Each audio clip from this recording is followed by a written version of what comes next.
Here is your tight 3-minute rewritten version of the story, fast-paced, cinematic. No headings. He called it a formality when I signed the contract 15 years ago. Back then, our office was a cramped room above a payday loan shop. One whiteboard, broken AC, and ambition held together by burnt coffee and cheap soldering tools. I was the engineer who never spoke much, just built things that worked. And they did work. Patent after patent came from my hands. 16 by year 5. 27 by year 10. My inventions powered the company's rise, licensing deals, defense contracts, global expansion. I wasn't famous. I was essential. But essential people are always the first to be forgotten. Then Marcus arrived, polished shoes, perfect suit, corporate smile like it was manufactured. He didn't understand the tech, only the optics. Still, the board loved him. Slowly, I was erased. Meetings without me. Budgets cut. My lab reassigned. My work rebranded under his name. Even my latest patent was presented by him like he had invented it between coffee breaks. Then came the final insult. A boardroom packed with executives. Marcus stood at the head of the table holding my original contract. This is what legacy looks like, he said.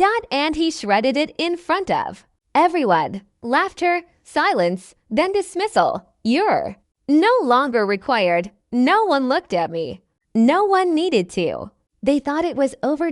So I nodded and walked out. But what Marcus didn't know was simple. He had just destroyed a copy, the real contracta. One written with a hidden clause I had quietly built years ago with a private attorney said something very different. Any breach of termination procedure instantly reverted all my intellectual property back to me. Every patent, every system, every line of code. And Marcus had just committed that breach in front of witnesses. That night, I made one call, activated. I said, by morning, legal chaos hit the company. My patents were no longer theirs. Licensing systems froze. Production lines stopped.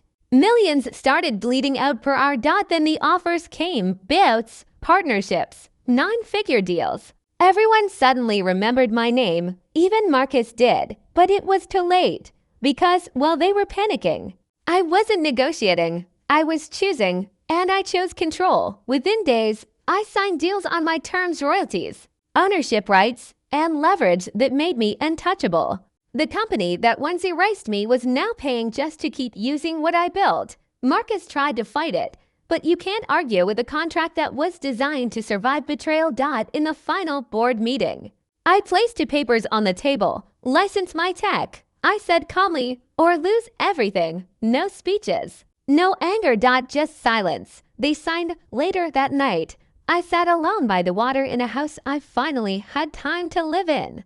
No office noise. No stolen credit. No one above me. Just stillness. And for the first time in 15 years, I wasn't the engine behind someone else's empire. I was the one collecting rent on it.